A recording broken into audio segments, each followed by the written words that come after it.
और बोली आज मैं धन्य हो गई, मैं बहुत प्रसन्न हो गई। क्यों? मेरे पुत्र भरत ने मेरा त्याग किया ना, इसलिए मैं प्रसन्न हूं। अच्छा, भरत ने त्याग किया तो प्रसन्न क्यों? कैकेयी जी बोली इसलिए मैं धन्य हो गई आज भरत ने यद्यपि मुझको त्याग दिया। मैं धन्य हो गई आज भरत ने यद्यपि मुझको त्याग दिया। कीच ही सही मलमयी किंतु कीच ने कमल उत्पन्न किया।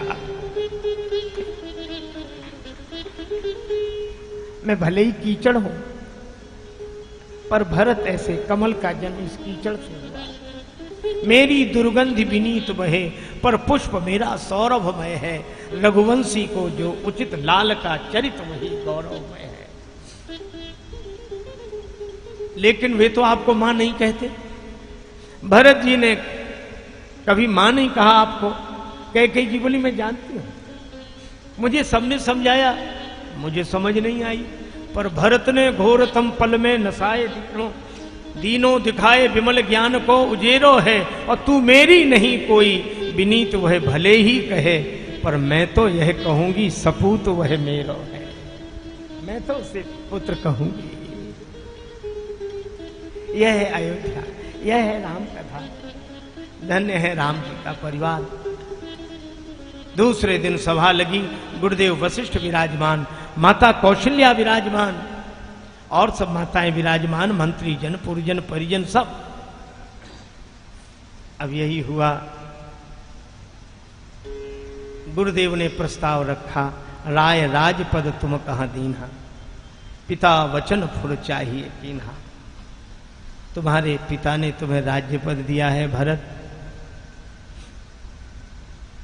तुम सिंहासन पर बैठो। पिता की आज्ञा है और मैं भी कह रहा हूं। और अगर उचित न लगे तो जब तक राम जी लौट कर न आवे तब तक सिंहासन पर बैठो, उनके आने पर राज्य सौंप देना। गुरुदेव ने प्रस्ताव रखा। माता कौशल्या ने कहा पूत पथ्य गुरु आय सुहाई। गुरुदेव की आज्ञा पथ्य समझकर स्वीकार कर। मंत्रीजनों ने कहा कीजिए गुरु आयसु अवश्य कहीं सचिव कर जोड़। अवश्य गुरुदेव की आज्ञा का पालन करें। अच्छा, भरत जी सबकी बात सुनते हैं, लेकिन यही कहते हैं गुरुदेव आप जो कह रहे हैं सो ठीक है, पर मेरा निवेदन सुन लें, मुझे यह पद नहीं चाहिए। मुझे इस पद पर न बिठाओ गुरुदेव। क्यों? भरत तुम पद पर नहीं बैठना चाहते तो क्या तुम यह सिद्ध करना चाहते हो कि तुम पद के त्यागी हो इसलिए पद छोड़ रहे हैं?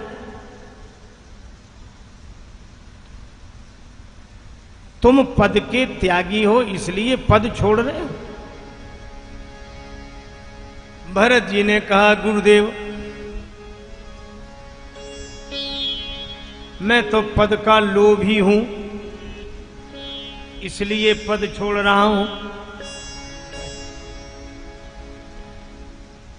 अरे त्यागी लोग पद छोड़ते हैं, लोभी आदमी थोड़ा ही पद छोड़ता है। भरत जी ने कहा गुरुदेव कभी कभी लोभी आदमी भी पद छोड़ देता है। कहा कब? का किसी लोभी को बड़ा पद मिल जाए तो छोटा पद छोड़ देता है। किसी को बड़ा पद मिल जाए तो छोटा पद छोड़ देता है। तो अयोध्या के राज्य पद से भी कोई बड़ा पद है? हाँ है। कौन?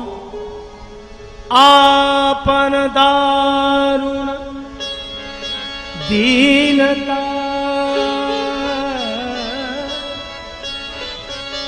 सबहि कहो सिरुना देखे बिनु रघुनाथ पद पद जिय के जरन न जा। राम जी के पद कमलों का दर्शन करना चाहता। और गुरुदेव अयोध्या का राज्य पद है एक और राम जी के पद कमल है दो, और जिसे दो दो पद मिल रहे हैं वो एक पद के चक्कर में काहे को पड़ेगा। राम चरण सुख भज मन राम चरण सुख भज राम चरण सुख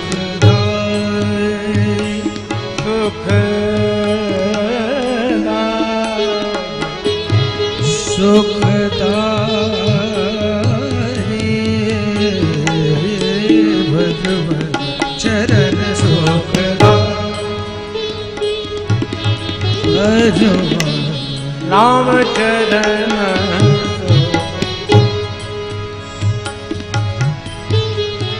सुखदाई भजवन राम चरण सुखदाई चरण सुखदाई चरण चरण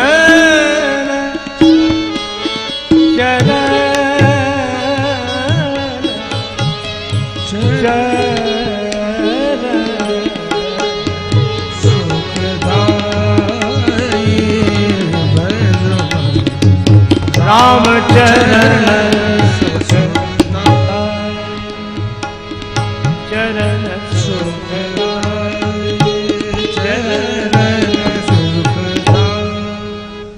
देखे बिनु रघुनाथ पद जिए के जरन न जाए।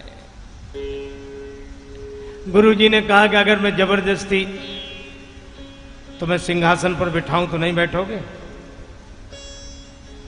भरत जी बोले बैठना पड़ेगा, गुरु और आज्ञा गरी ऐसी, किंतु परिणाम बुरा होगा।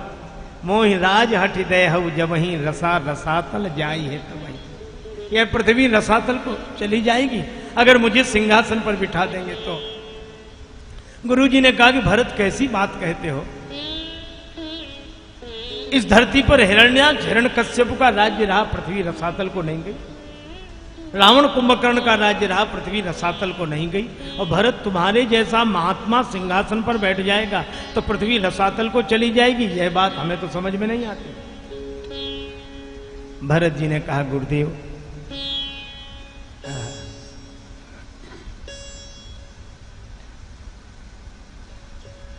एक बात कहूं, हाँ, हिरण्याक्ष हिरण्यकश्यप का अत्याचार पृथ्वी माता सहन कर लेती है, क्योंकि भी जानती है राक्षस है। रावण कुंभकर्ण का अत्याचार पृथ्वी माता सहन कर लेती है, क्योंकि जानती है राक्षस है। लेकिन हिरण्याक्ष हिरण्यकश्यप और रावण कुंभकर्ण का काम अगर राम का भाई करने लगे तो पृथ्वी भरोसा किस पर करेगी? वह तो रसातल को चली ही जाएगी। भरत प्राण प्रिय भे सब ही के, क्या चाहते हो? प्रात प्रात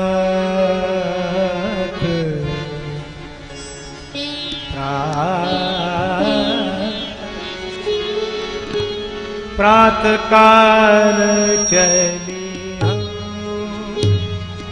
प्रभु पाई, प्रात काल चले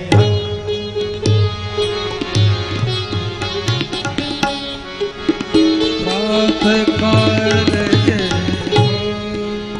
ये निर्णय हुआ, घर घर में तैयारी,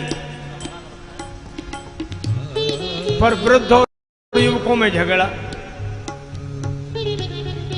बूढ़े कहें राम जी से तो मिलने जाओ, लेकिन पहले घर मकान दुकान दफ्तर ये सब इंतजाम करके तब जाओ।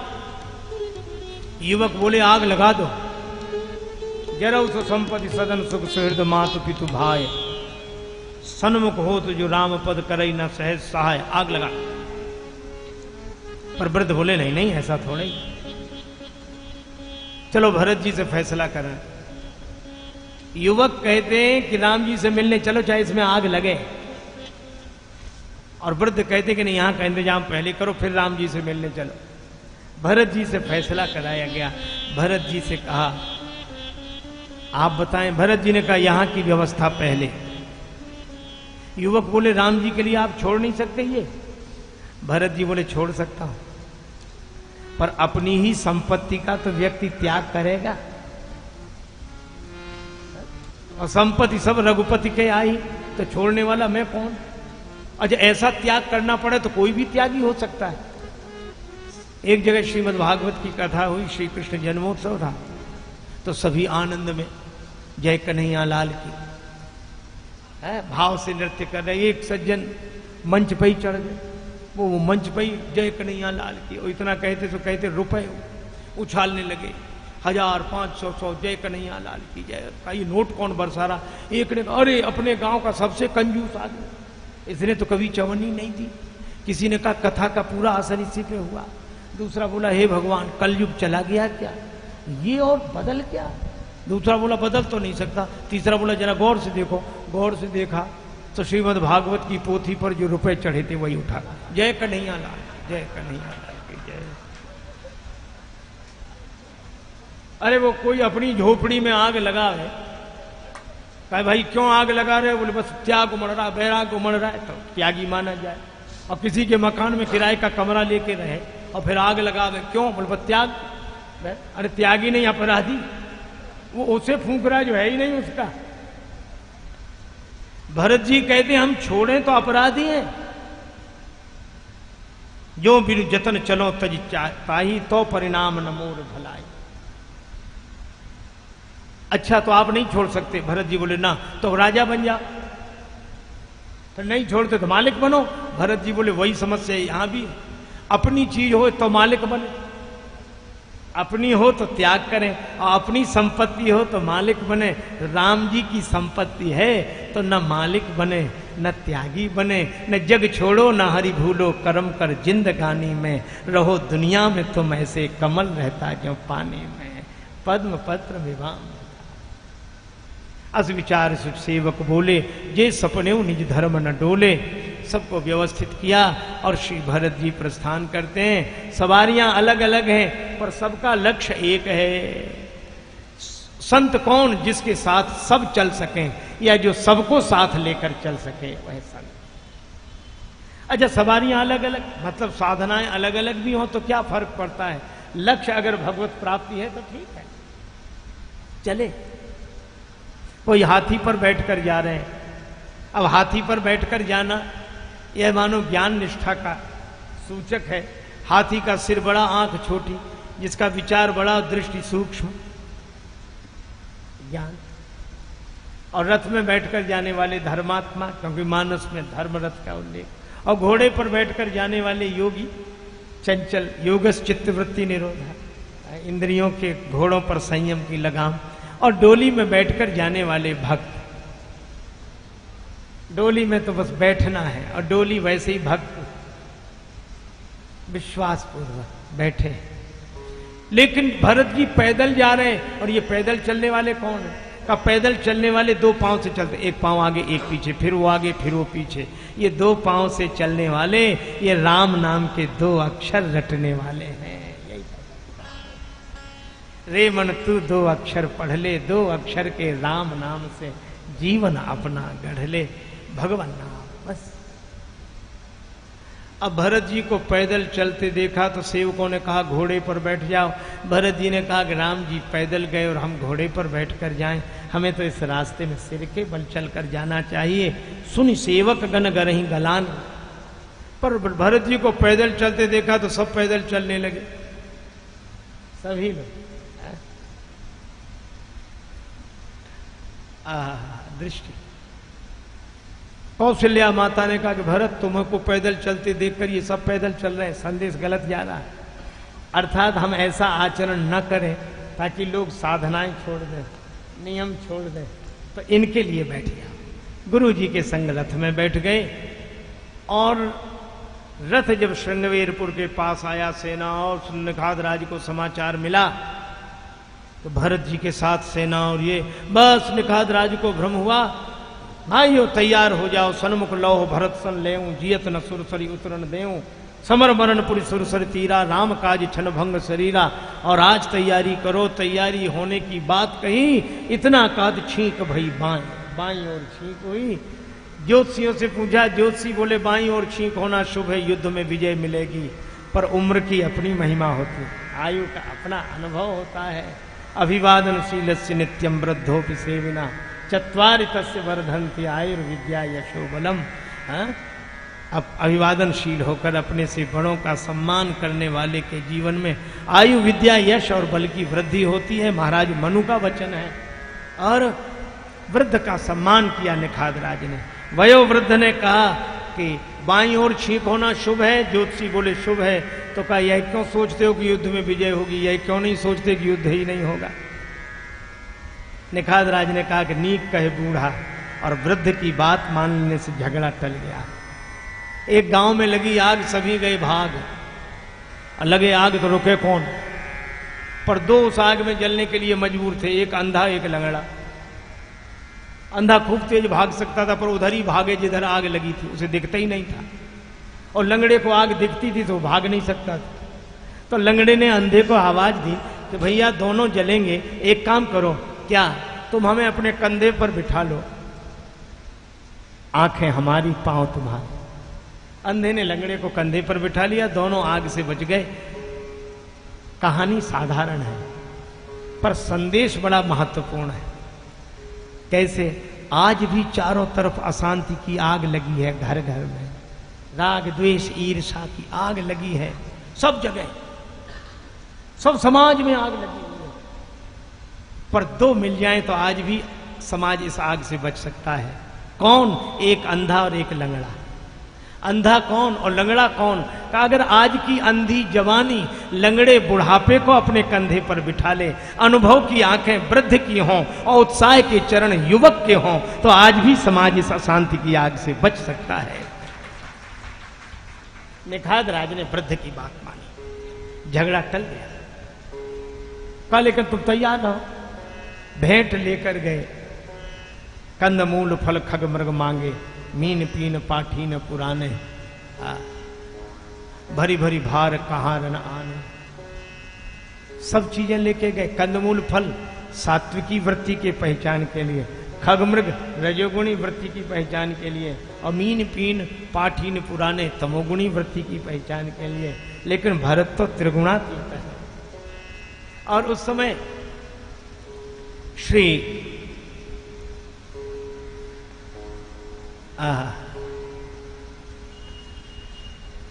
निखाद राज ने गुरुदेव वशिष्ठ जी को प्रणाम किया। देख दूरी तय कही निज नाम। और वशिष्ठ जी ने देखा तो यह नहीं देखा कि यह श्रृंगवेरपुर का राजा है, और यह भी नहीं देखा कि यह निखाद है। संत की दृष्टि क्या था? जान राम प्रिय दीन असीसा, ये राम जी का प्रिय है, बस ये ठीक है, आशीर्वाद। भरत जी ने पूछा गुरुदेव यह कौन है? तो गुरु जी परिचय में क्या कहते हैं? राम सखा, ये राम जी का सखा है। और भरत जी ने सुना, सुन स्यंदन त्यागा, रथ से कूद पड़े। अच्छा, रथ से क्यों कूद पड़े? इसलिए वशिष्ठ जी ने कहा कि अयोध्या का राजा और ये श्रृंगवेरपुर के सामान्य शासक को देखकर रथ छोड़ दे। गुरुदेव आपने कहा कि राम सखा, मैं राम जी का सेवक हूं, ये राम जी का सखा है। सखा बराबरी का होता है, सेवक छोटा होता है, और सेवक रथ पे चढ़ा रहे और सखा धरती पर पड़ा रहे, यह भक्ति भाव की मर्यादा नहीं है। तो सखा को देखकर सेवक रथ से कूद पड़ा। करत दंडवत देखते भरत लीन उरलाय, मनहु लखन सन भेंट भई प्रीति न हृदय समाय। देखो भक्ति की दृष्टि का चमत्कार है। अब वहां लक्ष्मण है कि नहीं, पर भरत जी को दिख गए। भरत जी को निखाद राज में लक्ष्मण जी दिख गए। और जब निखाद राज पूरे समाज को लेकर श्रृंगवेरपुर गए, राम घाट का दर्शन कराया कि यहाँ श्री राम जी ने स्नान किया। भरत जी तो गिर गए और चरणों में क्या धरती पर गिर गए। कैसा लगा? का राम घाट कहाँ कीन प्रणाम, भा मन मगन मिले जनु राम। ऐसे लगा जैसे आज राम जी ही मिल गए। क्या कहूं आपसे। और रात्रि के समय सब सो गए। निखाद राज ने कहा आप सोए नहीं?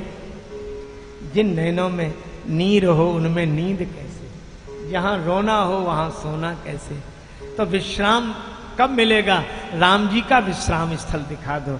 चले सखा कर सो कर जोरे, वहां शिंशुपा वृक्ष के नीचे श्री भरत पहुंचे, वृक्ष को प्रणाम किया। निखाद राज ने कहा वृक्ष सौभाग्यशाली हो गया। भरत जी ने कहा हो नहीं गया है। अभागा कौन? माता कौशल्या ने कहा बड़ भागी बन अवध अभागी। प्रणाम किया और जब राम जी की साथरी देखी है, पूज्य श्री बिंदु जी महाराज का वह बड़ा प्रसिद्ध भाव है, इसमें कहते हैं कि राम जी इस सोने के महलन में चंदोबा चारु मोतिन के हीरन की झालरें हिले हिलोर खाए, ऐसे भवनों में निवास करें। और आज सोई रघुनाथ माथ नीचे धरी हाथ सोए, पाथरी शिला पे कुछ साथरी बिछाए। यहां भरत जी रोने लगे और राम जी की साथरी तो देख ही लूं, सीय साथरी देख बेहनत हृदय नहारि हर पवित्र कठिन विषय। निखाद राज समझाते हैं उसी समय स्वर्ण बिंदु मिले। ये कहां से आ गए? निखाद राज ने कहा भरत जी जैसे आज आपकी आंखों से आंसू बरस रहे हैं, इसी तरह राम जी आंसू बहा रहे थे आपकी याद कर।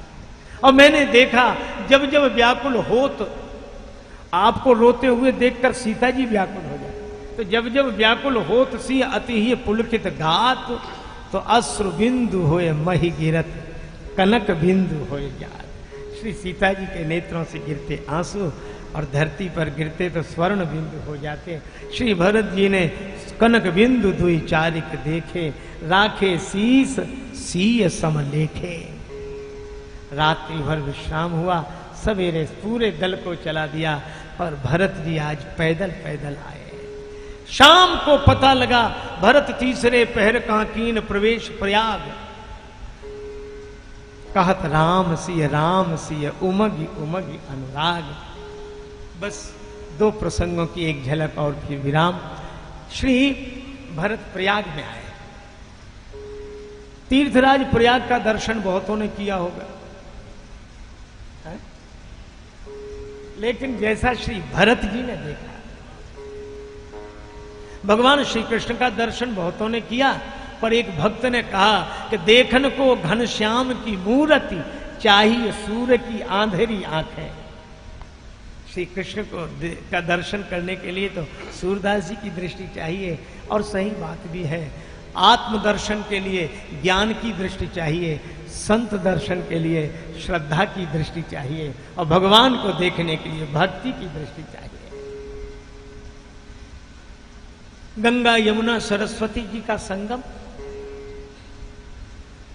एक बार पंडित मदन मोहन मालवीय जी प्रयाग पधारे, दिन भर कुछ कार्य था तो आधे दिन में ही पूरा हो गया। सोचा संगम स्नान करें। कुल पूज्य पंडा जी के पास गए, पंडा जी संगम स्नान। पंडा जी बोले जरूर, यह तो बड़ी सौभाग्य की बात है आप। अच्छा ठीक है, लेकिन मालवीय जी बोले पंडा जी जो आप संकल्प मंत्र बोले श्लोक शुद्ध, उच्चारण शुद्ध होना चाहिए।